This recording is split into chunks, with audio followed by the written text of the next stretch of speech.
as I said earlier, and Eamon said just a moment ago, I'm PJ Hagerty. I work in the community. I do a lot of different things, and today I'm here to talk about kind of big data, data science, where we came from and where it might be going. So there's lots of things, so let's talk about my favorite subject first, me. As Eamon mentioned, I am looking for work. Where's my clicker? There we go. I'm super professional, obviously. But I am looking for work. I was working with a data analytics hub just a few days ago, and they unfortunately closed their doors. So that's kind of where this talk came from and where it was developed. So I'm going to talk about some of that technology, a little bit more about me.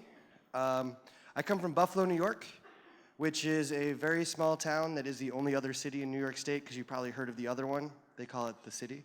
I'm a musician. I'm a hockey coach. I occasionally let my kids speak at conferences. My daughter keynoted RubyConf a few years ago. And I also happen to be a huge fan of karaoke, which is another unfortunate thing that Eamon knows, because that's what we did last night, so excuse my voice. So on to the talk. A little about Professor Alan Turing. This is Alan Turing. This is not Alan Turing. This is kind of a Hollywoodized archetype of what Alan Turing might have been like, based on anecdotal evidence. It's a great portrayal. I think Benedict Cumberbatch did a great job. But even though it's an entertaining film, this is not what we're looking for today. We're looking for this Alan Turing, so let's talk about him. How many of you know a little bit about Alan Turing? I mean, it's hard not to. But there's a lot of interesting things. He was a child prodigy. He was really known as the first computer scientist. And back then it was based on the fact that he was a brilliant mathematician. He was a great puzzle solver. This comes into play because a lot of what we do when we talk about development and data and analytics is really about problem solving. And problem solving is just a really cool way to say we fix puzzles. We put things together that are not in order. Turing concerned himself with breaking through what was basically the rawest of data, and manipulating it and translating it to something useful, something that could be used to actually teach people other things. And this goes beyond kind of the cryptography point to even working on engines, computer engines, that would continually give feedback with minimal input. So before big data, before data science, before anything we even really conceive of as data, there were the cryptographers. And they were on both sides of the war. Alan Turing was working in the UK. There were people working on the German side, people working in Italy and Japan. There were people working in the US. Just a side note, I don't know if a lot of people know, but one of the things that they did was they went to the Navajo Indian Reservation, where these people had been speaking a coded language for hundreds of years, and found that they were the best code breakers, and they called them code whisperers, which is kind of interesting. But so what did this mean? This meant, with if you think about just all the messaging we do today, during a time of war, there's constant messaging going on. This was going on over, Morse code and various things, not spoken. There was no text. So it had to be picked up, translated into letters, and then translated into what it actually meant. The level on which this was done, in order to break like simple message encryption, was huge. We can't conceive of it. These are computers that filled rooms. And I would argue that at this point in time, for their concept of it, this was the beginning of big data. So we move into the modern world, and we have machines like this. This is a shot from the interior of the Space Shuttle Columbia. And it's interesting because we think, just after Turing's time, a lot of the technology that he used was built into the things that eventually became, the US and Soviet space programs. And those things were, those ships, those rockets were working on technology that basically has less than 1/100th of the power of the phone that's sitting in your pocket right now. Yet somehow we made that jump. As machines came to be more powerful, the amount of information that was collected naturally grew and evolved. By the time these shuttle missions came around, the ability to quantify and analyze the sheer amount of data just from the original Gemini missions, just the ones where they orbited the Earth, and the Apollo missions where they actually made it to the moon, it was already non-existent. They had so much data and no way to actually look at it. So machines are great at collecting information and giving us raw information, but not really good at giving us the real information we're looking for. They have no way to break it down. They just collect.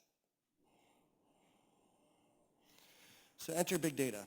capital letters. This is one of the biggest buzzwords in our tech industry today. But what qualifies as big data? What makes something big data? By definition, and I'm going to read this, by definition, big data is the exponential growth and availability of data, both structured and unstructured. That doesn't really describe much. It seems to be really open-ended, like anything could be big data. So if I have 40 gigs of info in a database, is that big data? What about 400? What if I don't have huge amounts of data, but it just needs to be highly manipulated before I can get any kind of good information from it? So there's some key elements to what makes something big data. Volume, veracity, velocity, and variety. They call them the 4 V's. There's like the 4V triumvirate of big data. So let's talk about volume. This is the easiest one. It makes sense. We easily understand volume. When we refer to volume, we're talking about the amount of data. With the average application at its inception, we see very little volume. There's not very much going on in our data structures. There's not very much that we're collecting. Probably some user information, maybe some transactional information, but not much. We don't have very many users yet, so we don't have a great amount of data. But as things proceed, volume scales exponentially. This cube kind of gives you the idea that it doesn't just move in a graph way that it just kind of goes up. It actually moves out in every direction. It starts to spread. This is when we need to start thinking about things like data warehouses and moving things off to their own separate structures so that we can work with them. When we look at the example of Turing and the code breakers, they felt the amount of raw, unprocessed data was nearly insurmountable. They had no idea when they first started how they were going to look at these things and get them done. In that movie that I briefly mentioned earlier, you saw that what they had to do was basically do it by hand, try to transmute these things. They had no machines originally. They were trying to transmute the information by hand, and it changed every 24 hours.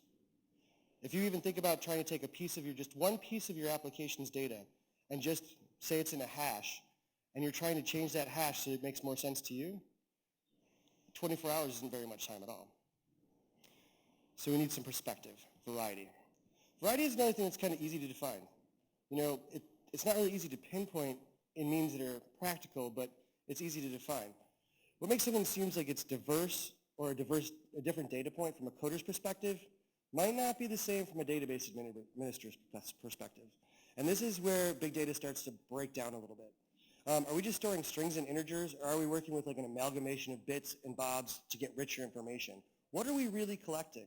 Is there a wide variety, or are we really just getting, username, password, this purchase, done? Establishing that is what determines whether you actually have a great deal of variety in your data. Veracity. I'm a slide behind. Veracity. Veracity means truthfulness. It's the validity of the data.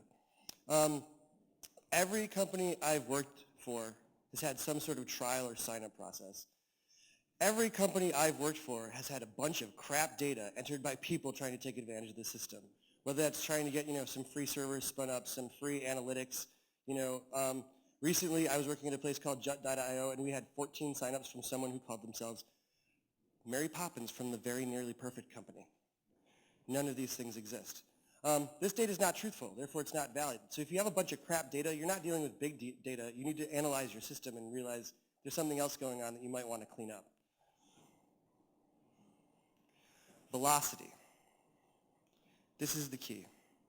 Velocity is a word, if you're familiar with Agile, it gets bandied about a lot, but this velocity means something entirely different. It involves how fast we're taking data in. Again, as you start your application, you're not taking in very much data. People don't know what you're doing yet. You come to Web Summit, you pitch a little bit, you talk to a few people, you tell them your idea, they download the application. Suddenly, you have a magnitude of 10 larger number of people that you're dealing with. As that continues to grow, as those people talk to more people, the velocity continues to go up. The raw data is not necessarily the veracity we're looking for, because people might just be signing up to check it out. But you're still getting velocity, you're still bringing in data at a greater rate. You're moving towards the world of big data. An example of Turing's code-breaking work, they took in data very quickly. They had many, many people intercepting those Morse code signals. But it was so encoded that it still had no value. There was no veracity there until they fed it into the machines and they manipulated that into valuable information. So, big data, one of the most overused terms in our industry. chances are you don't have big data. You might, and if you do, good. That means you're probably doing very well. We collect data, and it might simply be for authentication or tracking, but we don't do much with it. So while we may have tons of users or tons of touches on our application, we don't really need anything to analyze that. And this is important because when we speak of modern analytics, we're looking to see the value of the data. That's the most important thing to us, not simply that it's there. I mean, sure, that's good. You want to know that people are using your application, they're feeding some kind of information to you, but still, you don't want to know just that it exists. So we need these 4 V's to qualify for big data, but we don't need big data to begin to see the value of analytics. So the link here is pretty clear. If we go by the first of the 4 V's, we begin to understand why an abstraction layer is absolutely necessary between the massive amount of data itself and representation of that data as we deem it necessary. It's easy to see when we bring up a dashboard where things are going, whether that be on the lowest level of our Nginx log or the number of user touches that we've had in the last 24 hours. It's key. We need that. We can't just look at raw data. It would take us forever. So as big data gets bigger, modern analytics also gets bigger. People are making and using more applications every single day. Kind of to bring the point home, everybody likes to say, you know, it's so easy, my grandma could use it. My grandma's on Facebook, she's 90. If you can have people that are 90 on Facebook and people are living longer, using more applications, people that have devices that are enabled to do things, you're going to continue to pull in so much data in massive, massive quantities that you're definitely going to need an analytics solution because there's no way you can go through it by yourself. So what goes into modern analytics? What are the pieces? First of all, we have the cloud. Aside from big data and data science, probably the most abused term ever because the cloud is just stuff on someone else's computer. But it is one of the key components to any data analytics setup that you can get. This could take the form of utilities and components completely separate from the general DevOps setup, and you kind of want it to be. You don't want to build something that's looking at data, touching the data directly while you're trying to analyze the information that you need to pull out. So it's key. You want to put things into the cloud. You want to have it separate from, you know, that bare metal server that's sitting in the closet in your mom's basement because that's where your whole business got started. Not there's anything wrong with that. That's totally cool. What else? Especially key to startups is the use of open source software to kind of build out and pull that data out. Things like Elasticsearch and Cassandra and Kafka give you the options to piece together kind of your own homemade analytics engine. And this is great because it costs you nothing. And at the same time, you're using that information that you're getting from your data to build your business to a better place. There is a caveat there. You have to have someone who completely understands it. They have to understand these technologies and how to use them. So while that's good, if you start to get a little money, you're starting to get more users, the business is starting to grow, you might want to look at something that's more off the shelf. If you're able to work with a paid service, there's great ways to get and monitor your needs for off-the-shelf products. Things like New Relic and Splunk, they do everything from, you know, is my DevOps setup good enough to how many users do I have coming in per day? There's so many different things to analyze and get a look at what you're doing. But again, these things cost money, so you have to be at a point where you're able to actually interact and pay for the service. So, I know this is a short talk, but in conclusion, we've come a long way in the world of computing from the time of Alan Turing. A long way from the idea that was put forth only, you know, maybe 3 decades ago that 32 megabytes was going to be all we ever needed. Alan Turing began our quest to get and process data. He kind of established computer science and at the same time established the idea of big data and analytics all in one shot. We've moved from those simple machines to the buzzword world of big data and data science. And as we move forward, we'll see that this data takes its place in where it belongs in kind of the history of computer science and information, going from the books that we have around us to the information that's going to help us change the world and make it a better place. Thank you very much.